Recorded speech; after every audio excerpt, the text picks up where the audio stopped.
Hello सोर सोर दङ फै रायज्लायनोसै दसे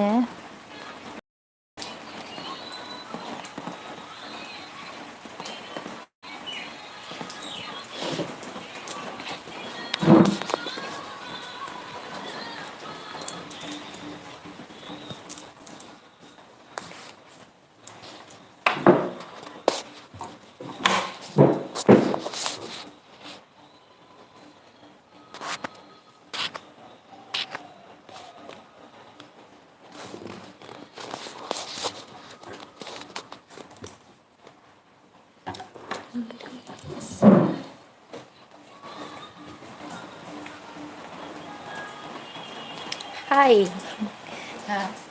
नैबेसो रायलायदों फैयाखै नामा न'आव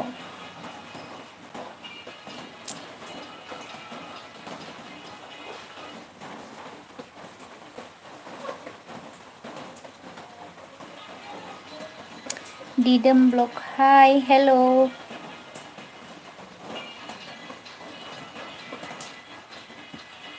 थांगासिनो दं अ दा मोनायावसो मोनफैगोन ना होमबा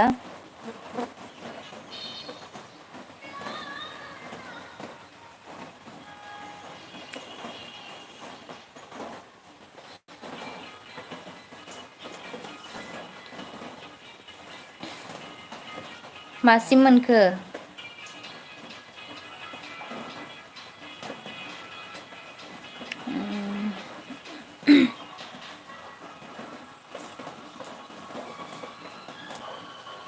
दे सोर सोर दङ फैदो दसे रायज्लायनोसै लोगोफोर अखा हासोदों आरोना जोंनाव दिनैयो ओंखायनो मा खालामनो मा मानो जादों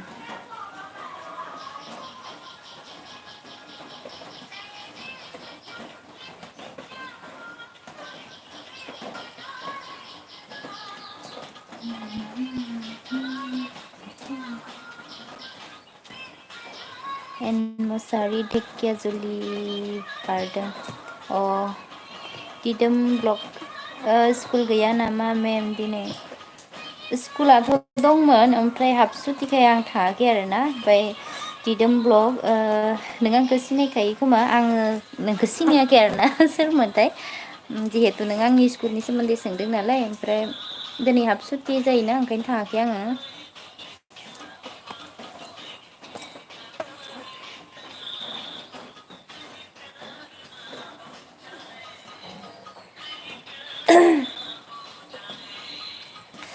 कमेन्ट हरदो सोर सोर दङ रायज्लायनोसै दसे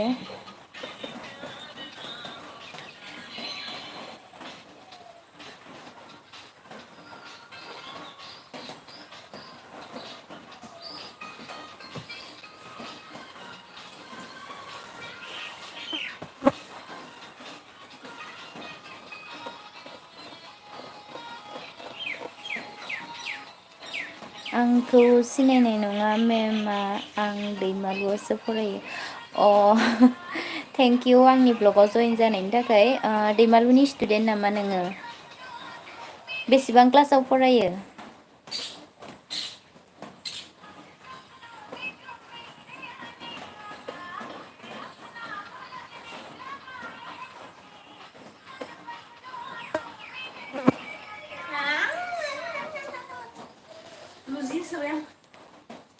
लाइभसो फैदों आङो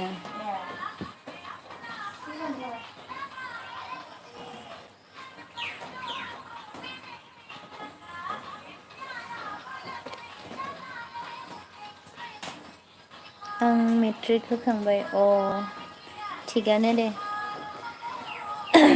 ओमफ्राय मा खालामगासिनो दायो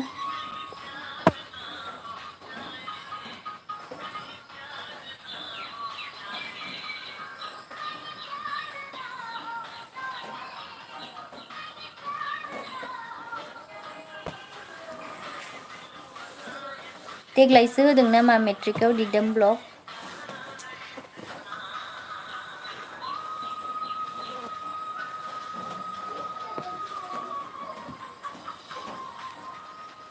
मा खारि जाखो मेम? जोंना ओंख्रिया माबा मा होनो लाव आलु नामोन आरोना ओमफ्राय केरेलाजों आलु भाजि। अ अ होमबाथ' रिजाल्टआ फैगासिनो। रिजाल्टआ बे मासावनो होनो हानाय लास्टफोराव।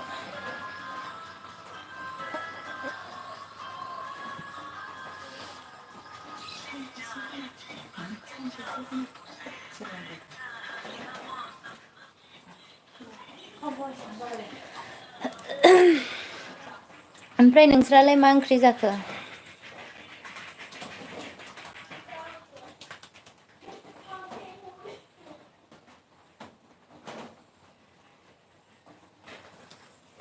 गाइस सोर सोर दङ फैदो कमेन्ट हरदो एसे रायज्लायनोसै ओमफ्राय जाय जाय आंनि चेनेलखौ साबसक्राइब खालामाखै साबसक्राइब खालामना लादो वाट्स टाइमा बारायनायनि थाखाय माने वाट्स टाइमानो बारायथाराखै आरोना भिडिअबो एसेबां दैलि होनाय जाया नालाय वाट्स टाइमाबो बारायाखै। दासिमबो मनिटाइजेसन जायाखै आरोना लोगोफोर।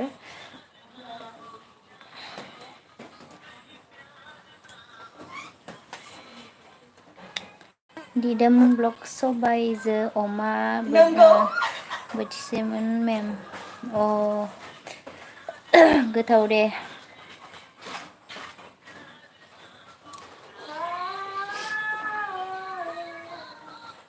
ओमफ्राय हबिनि नोङो दिदोम ब्लक सिलिनियानो नामा?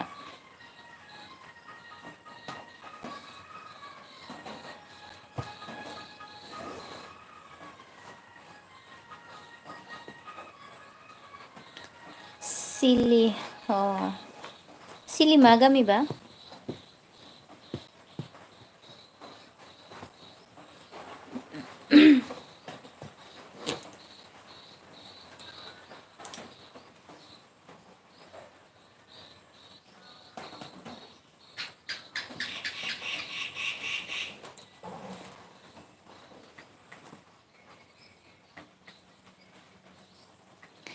कमेन्ट हरदो दे सोर सोर दङ भगबान सारियालिनि। अ दे थिगानो।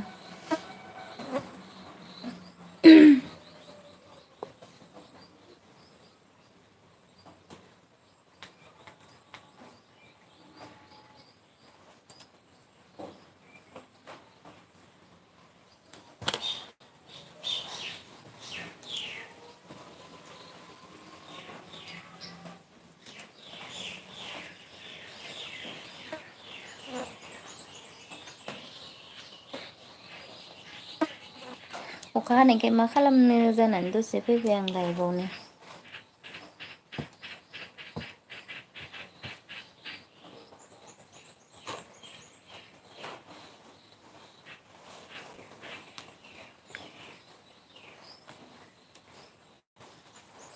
गाइस दे कमेन्ट हरदो साबा मानि नायबाय दङ रावबो कमेन्ट मोनसेबो हराखै।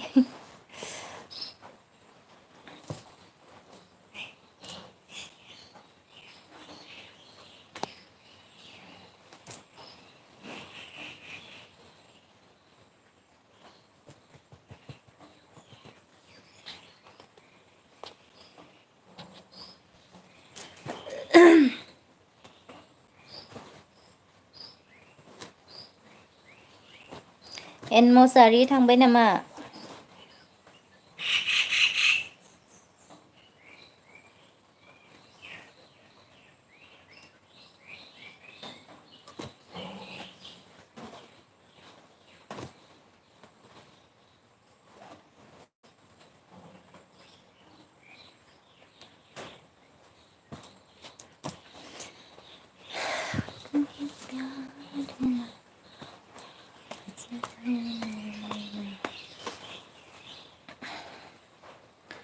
बादाम लाबोफा नायबाय दंबा एन मुसाहारि। बादाम जाहैगोन दा नोंसानाव थांनानै।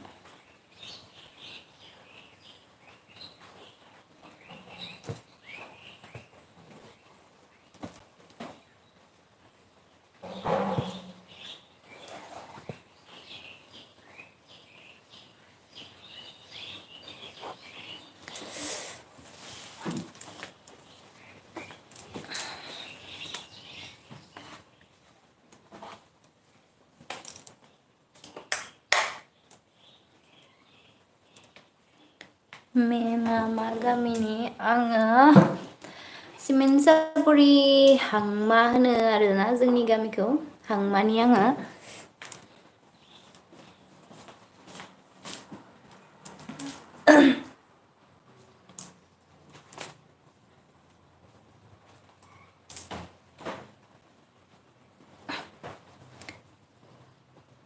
अ ए सिनायो फैफेरखांबाय नामा हांमायाव?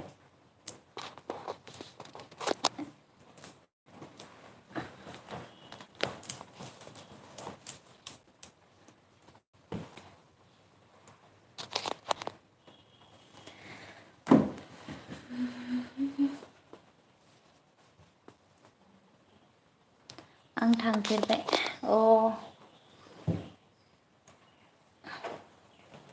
माबेखिनियाव फैदोंमोन दा नोङो?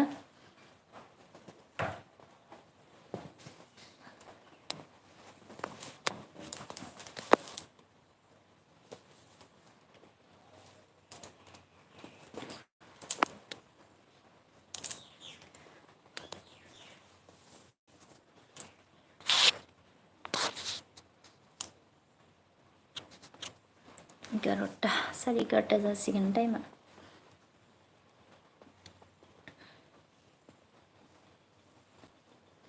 दे सोर सोर दङ कमेन्ट हरदो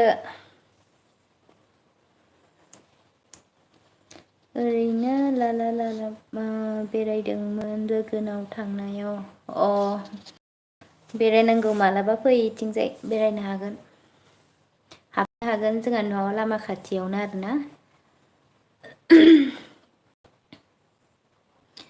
मालाबा लामायाव लोगो मोनबा माथो होबानो जाबाय आंथ' सिनाया नालाय सरि लामा लामा बुजिखादों आं नोंनि रायलायनायखौ लिरनायखौ बुजिखादों आरो आङो होमबाबो फरायनो हाबाय नों जेरै लिरदों औ हाबहैगोन दे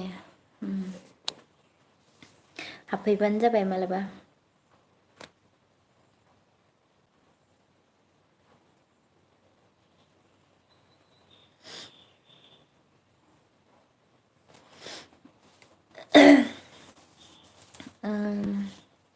अखा हायाखै नामा नोंसोरनिथिं सिदलियाव जोंनावथ' अखा हागासिनो बेहाय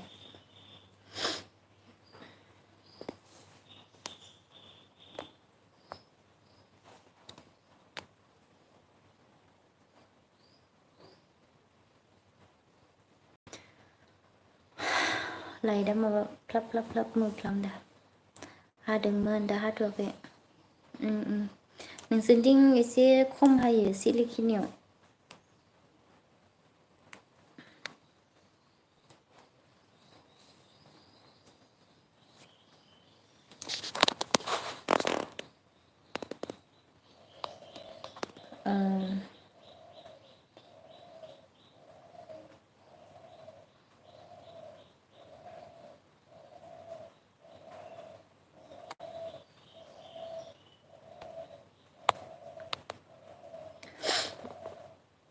दे सोर दंबावो फैदो दसे रायलायनोसै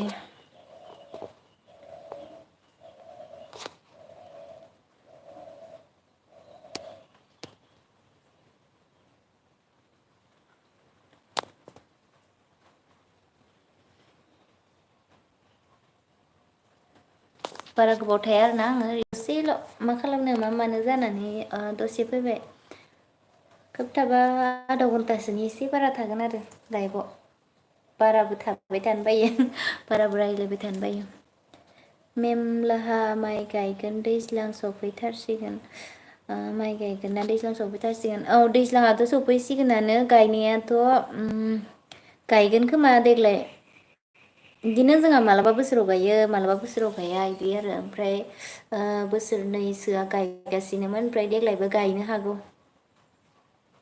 फिक्स जाथ'वाखै आरो ना गायगोन ना गाया ए नोंस्रालाय गायोना गाया दिदोम ब्लक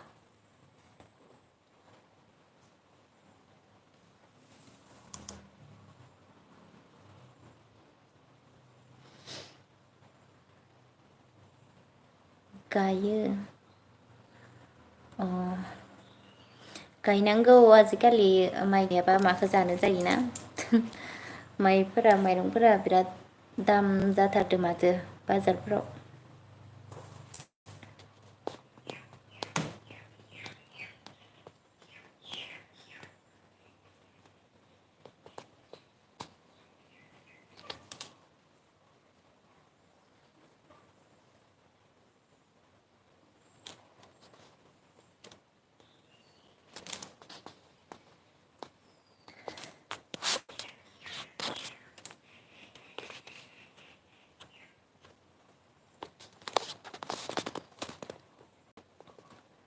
ओमफ्राय सोर सोर दङ फैदो। आंना टाइपिं खालामनाया बेलेग बेलेग जायोलै मेम।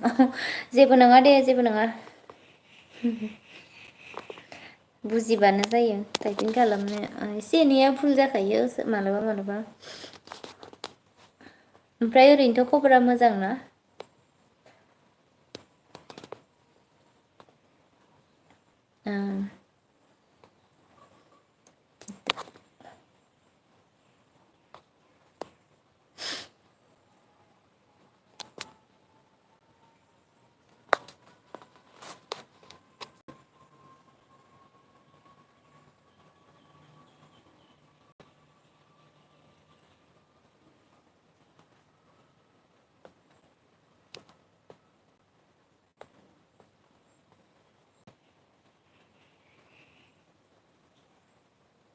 मोजाङानो। औ दे।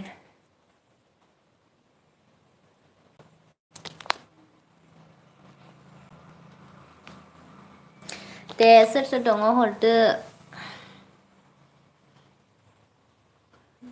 नायगासिनो आरोना रायलायाखै। आंबो मा रायलायबाय थानो जायो हारसिंनो सोरबा कमेन्ट हरबासो।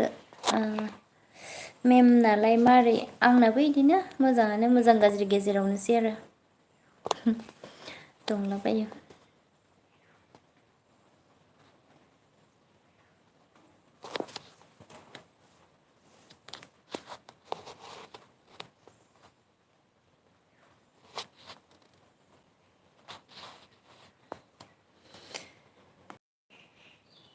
फुलेस्वरि मोसाहारि ओइ आब' सोर सोर दं नोंसानाव आं थांबाय दं र'। फुलेस्वरि मोसाहारि सोरमोनथाय आं बारा मोजाङै सिनायासै ओमफ्राय जोंहानावथ' रावबो गैया आं दङ आइमोन दङ ओमफ्राय फैनोबा। सोरनि नामा फुलेस्वरि मोनथाय र' गोसोआवनो गैबावलासो आं।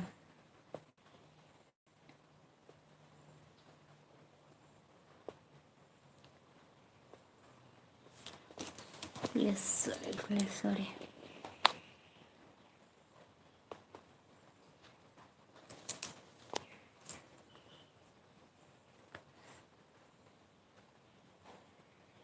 आंनि जोरा बिमा फै बेरायनो फै। हारसिंसो दं आं आइमोन दङ टिभि नायगासिनो।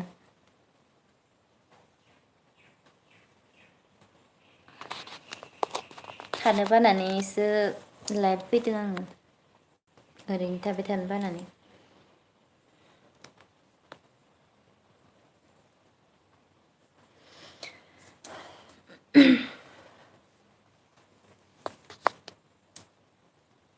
नामखौनो कनफिउस जालायलाङो आं फुलेस्वरि माने माबा नामखौ बारा मिथिफेराखैमोन ना नोंखौ।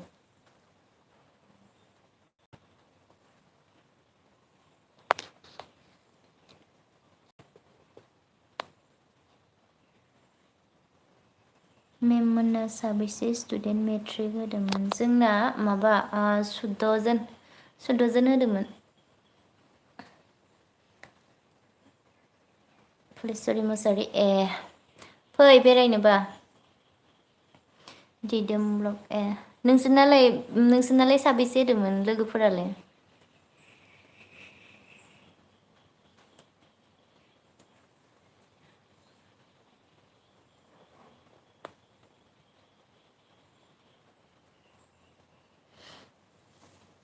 जोंना 23 जन जोंना स्टुडेन्टआनो एसे खम जायो। स्टुदेन्टआनो गैया जोंना 13 जन 14 जन बिदिल' जाबाय थाखायो आरो बोसोरफ्रोमबो। ओमफ्राय नोंसिना दैमालुना एसे बारा जायो खोमा स्टुदेन्टफोरा। ए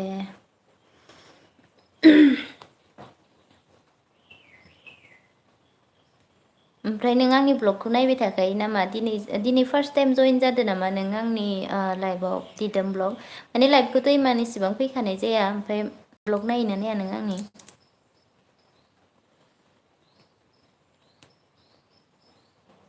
जोंनाबो दाना खमिलांबाय। माने बांसिनानो नैथिंजाय फैयोना सिमेन्ट सापरियाव फैयोना बांसिन फरायनो, ओंखायनो एसे एसे स्टुदेन्टफोरा खमिलांबाय आरो जोंनाबो एबारबो इदिनोखा, जोंना बारा गैखाया। नायो नायनाया। अ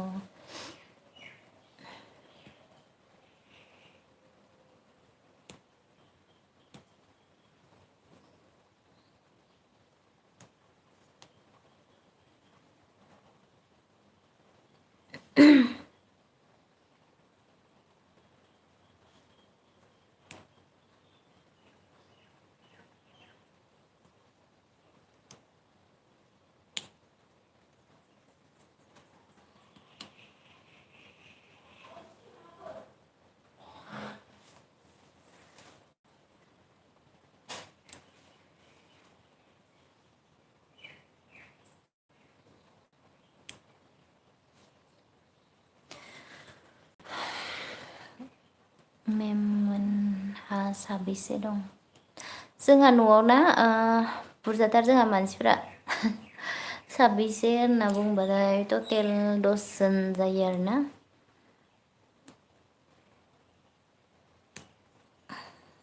बिराद गिदिर फेमिलि जोंहा। ए बुरजाथार खोथाजोबनो हाया।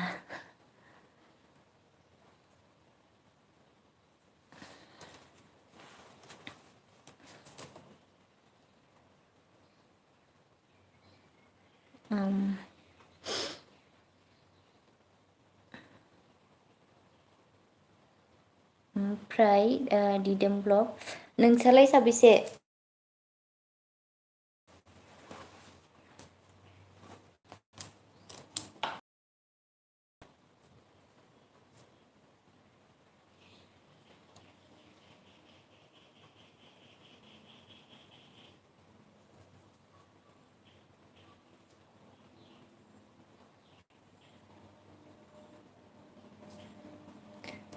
जोंना साबबाल'।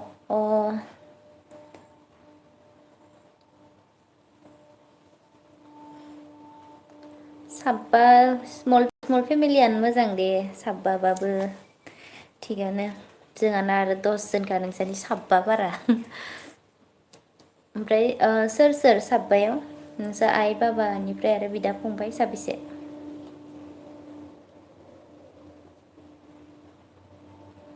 मेम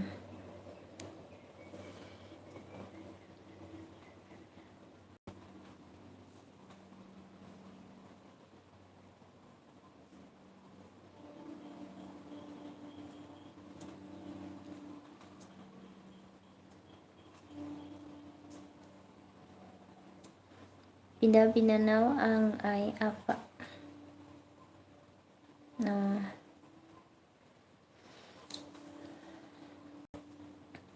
आदा सासे आगै सासे दं आरोना नोंनिया? ओमफ्राय एडमिसनखौ मायाव लागोन सानदों रिजाल्टखौ मोनबाथाय? रिजाल्टआथ' मोनसिगोनानो।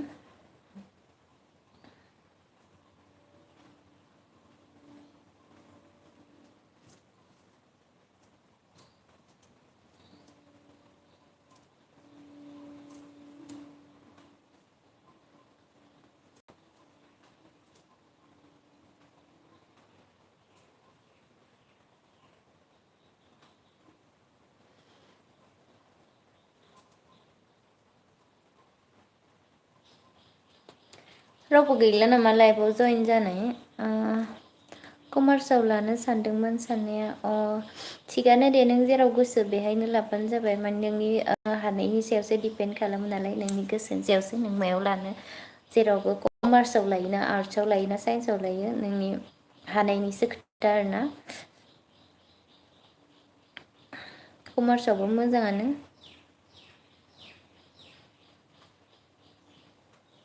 औ मेम। मोजाङैल' फरायबानो जाबाय।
दे सोर सोर दङ हरबावदो।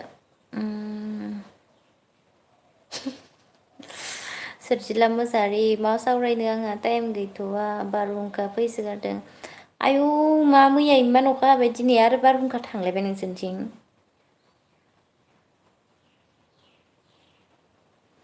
दिदोम ब्लक मेम आं दुखान थांनि खामानि ओंखारबाय। दे जागोन दे जेबो नङा। नायबाय थाबानो जाबाय भिडिअखौ दे दिदोम ब्लग। थेंक इउ आंनि लाइफआव जइन जानायनि थाखाय दिनैयो। बेनिफ्राय दे नों खामानि दंबा थांबानो जाबाय।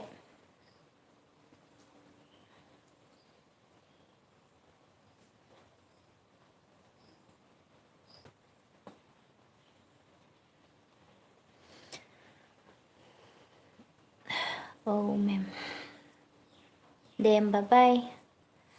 नायगोन दे मेम दे जागोन दे नायबाय थाबानो जाबाय। वेलकाम।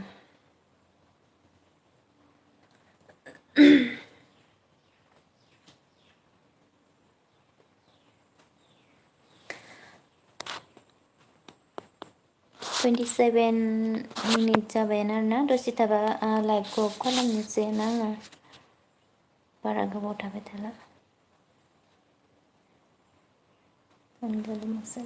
प्रग्राम जाखाबाय बायो।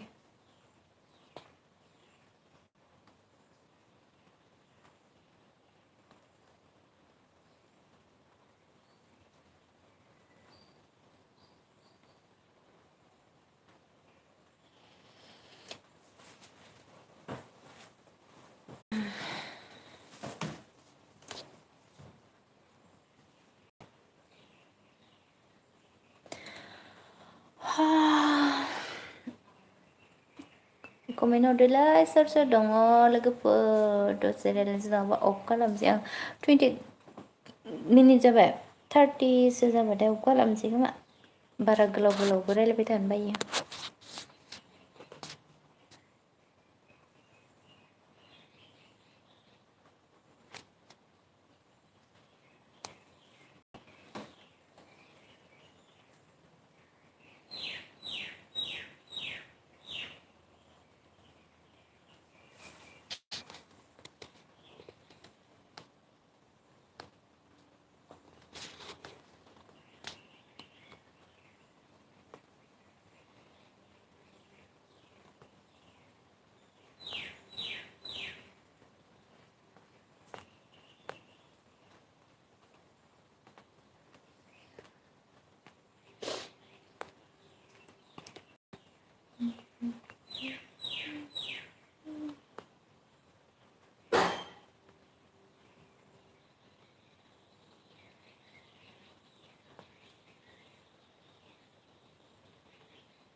रावबो गैला नामा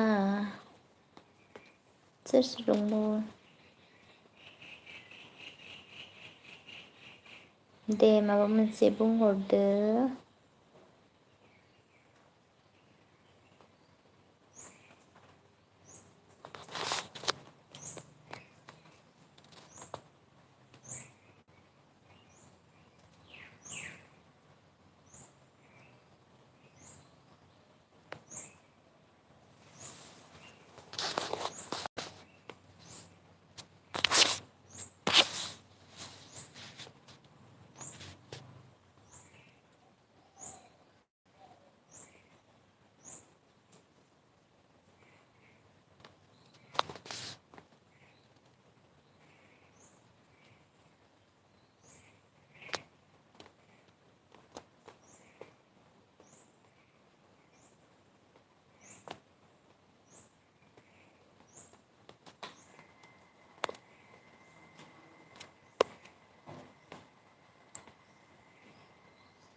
दे रावबो जेबो हरलाबा अफ खालामसै आरोना आङो लोगोफोर 31 जाबाय 31 मिनिट बारा गोबावबो थानो हाया आङो अखायाबो गारबाय आरोना दासो दसे ओमफ्राय एसे सान्दुंबो ओंखारबाय सोरबा नायगासिनोबो दं सासे ना सानै दंथाय सानैयानो दं खोमा ओमफ्राय सिरि नायना थाबाय दं आरोना कमेन्ट समेन्ट जेबो हराखै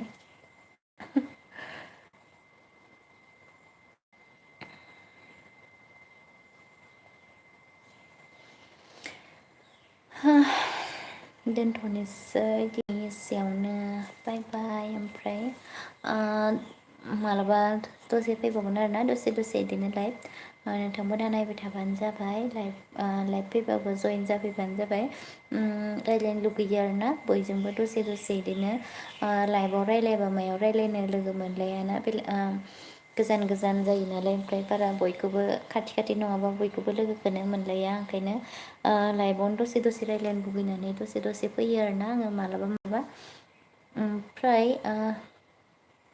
दिनै आङो दोनसै आरो एसेयावनो बाय बाय कमेन्टबो हरा नोंथांमोना थाबाबो नायबाबो कमेन्ट हरा आरोना ओंखायनो दोनथ'नोसै दिनै नेक्स्टआव फैलायनोसै